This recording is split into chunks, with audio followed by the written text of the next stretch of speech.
वो कहते हैं ना, इंतज़ार करने वाले को सिर्फ उतना ही मिलता है जितना कोशिश करने वाले छोड़ देते हैं। हाय, आई एम गौतम। एक छोटी सी कहानी। एक बार की बात है, एक गुरुजी अपने शिष्य को लेकर शहर जा रहे थे और चल रहे थे। चलते चलते रास्ते में शाम हो गई। गुरु शिष्य ने सोचा क्यों ना कहीं रुका जाए, विश्राम किया जाए। थोड़ा आगे बढ़े तो एक बड़ा सा खेत दिखाई दिया, खाली खेत। उसके बीचों बीच एक मकान था। वहां पहुंचे, आवाज़ दी तो मकान का मालिक बाहर आया। उससे कहा, सबसे पहले तो पानी पीना चाहते हैं। पानी वानी पिलाया गया। उससे पूछा कि क्या ये खेत आपका है? वो बोला, हाँ मेरा खेत है। उससे पूछा, परिवार में कौन कौन है? उस आदमी ने बताया, बीवी है, माँ है, बच्ची है और 4 लोग और है। सब खुशी मंगल चल रहा है। तो गुरु शिष्य दोनों के दिमाग में एक सवाल था। उन्होंने पूछ लिया कि ये जो खेत है ये तो खाली पड़ा है, तुम जिंदगी कैसे जी रहे हो? तो उस आदमी ने बताया, हमारे पास एक भैंस है, वो दूध देती है, सब कुछ ठीक चल रहा है, कोई दिक्कत की बात नहीं है, हम खुश हैं। गुरु शिष्य वहाँ रुके। उन्होंने कहा, हम रुकना चाहते हैं, कल सुबह निकल जाएंगे, शहर जाना है, बड़ा लंबा रास्ता है। वो बोला, कोई बात नहीं, रुक जाइए। गुरुजी, बड़ी अच्छी बात है आप यहाँ आए। रात्रि में जब ये दोनों विश्राम कर रहे थे तो बीच रात में गुरुजी ने अपने शिष्य से कहा कि उठो, उस भैंस को वहाँ से खोलो, लेकर के आओ, यहाँ से चलते हैं, निकलते हैं। शिष्य ने कहा, गुरुजी, पूरी जिंदगी आपने मुझे सिखाया है कि चोरी नहीं करनी है, गलत बात होती है, और आज आप मुझसे इतना बड़ा पाप करवा रहे हो। उसने कहा कि जो कह रहा हूँ वो कर। गुरु की बात शिष्य को माननी पड़ी। भैंस को वहाँ से खोला और लेकर के चल दिए। थोड़ा आगे बढ़े, रात में ही थोड़ा दूर जाकर के उसको छोड़ दिया।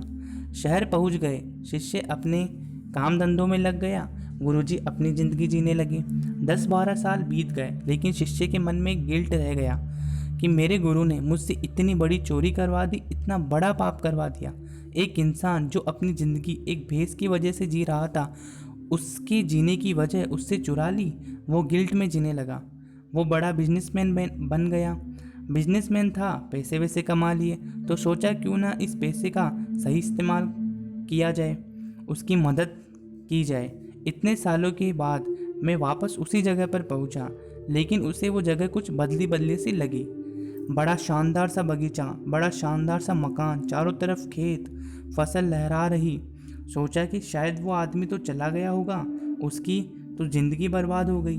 हो सकता है कि उसने वो खेत बेच करके किसी और को खेत बेचा और यहाँ पर बड़ा शानदार सा अगले बंदे का बगीचा हो, तो उससे एड्रेस ले लेता हूँ, वहाँ जाकर के मदद करूँगा। अंदर पहुँचा तो देखता है कि वही आदमी वहाँ बैठा हुआ है। उससे पूछा कि ये शानदार कमाल हुआ कैसे?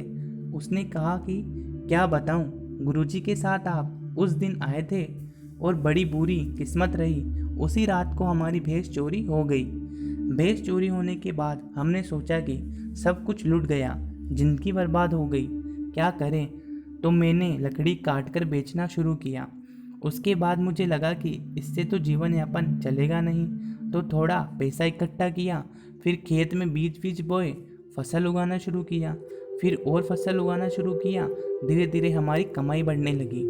भैंस खरीद ली, बगीचा उगा लिया, वहाँ से हमारी ज़िंदगी बदल गई।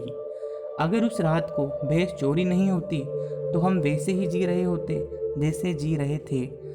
शिष्य को बात समझ में आ गई। गुरुजी ने उस दिन भैंस चोरी करने के लिए क्यों बोला था।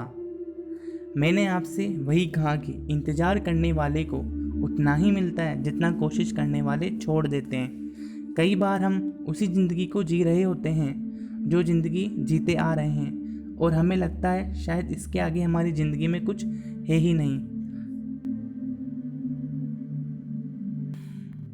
फ्रेंड्स, आप में वो काबिलियत है जो शायद किसी और में नहीं।